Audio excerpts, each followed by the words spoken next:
minds and our lives get so full that we forget things or we don't make time or room for them. Yesterday was one of those. I completely got so carried away in everything I was doing. Didn't do the reading for the 20th of June, so here it is. And you'll get a bonus if you get the reading for the 21st later today. Here is the reading for the 20th.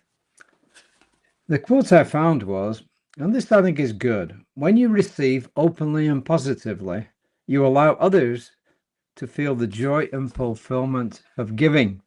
And you can expand that out if you want. So when you accept critique, people feel accomplished that they have actually helped you to improve yourself. But when you push back, which I tend to do, then you're really not giving them the credit they deserve for helping you to improve. So in future, I am doing my best to accept all critique in a positive light. Even if it's unjustified, I accept that that person's point of view is their point of view, even if I don't agree with it. So there you are then. Does that refer to something today? Yep, it does. But I accept the fact we don't see eye to eye on things, and cultures are different. American culture is different than the culture in the British Isles. It just is.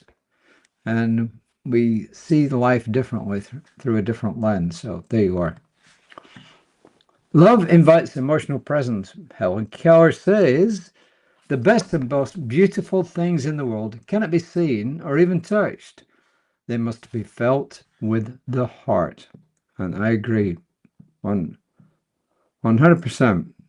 And Ernest Thomas says, back of every discord or disorder, there is some subjective complex or mental knot that needs to be untied. Generally, some suppressed emotion, which perhaps is centered around the affections, the likes and the dislikes, the loves and the passions, and everything which goes with them. And that was the Science of Mind textbook, page 225.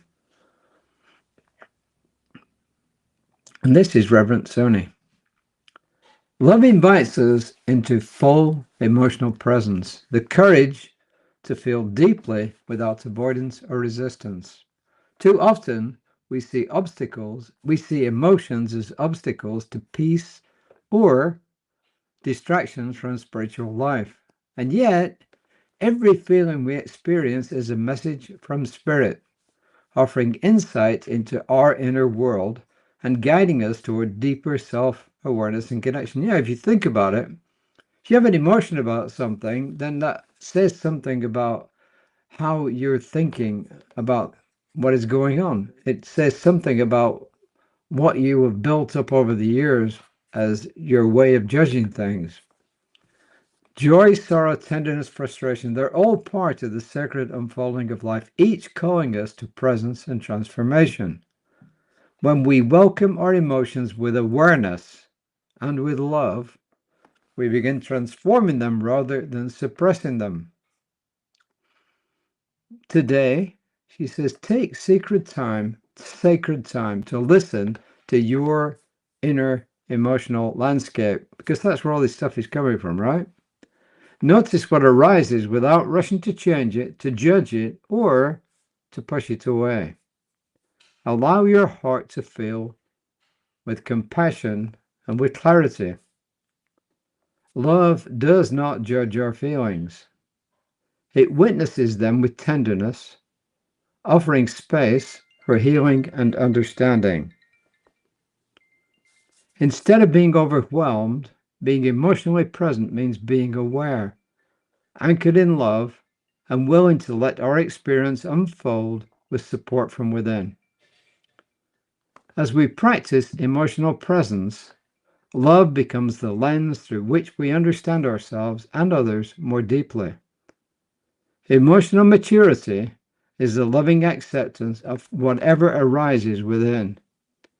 In this awareness, our emotional life becomes a teacher of compassion, connection, and sacred insight.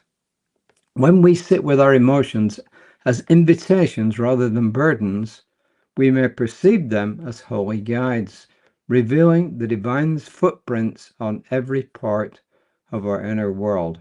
So, whichever way you look at it, Once we start to not get involved in our emotions, and especially the spontaneously negative ones, and we can step back and look at it, yep, then we're growing.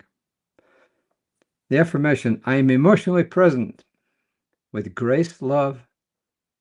With grace, love witnesses and transforms how I feel. With grace, love witnesses and transforms how I feel. And the third good one is, I'm emotionally present. I am aware of what's going on. I'm aware of my emotions. And I start to become aware of why I react in the same way that I do. So that, my good friends, is your first reading for today. It's actually from yesterday. And I will be back later with another one. So until next time, namaste.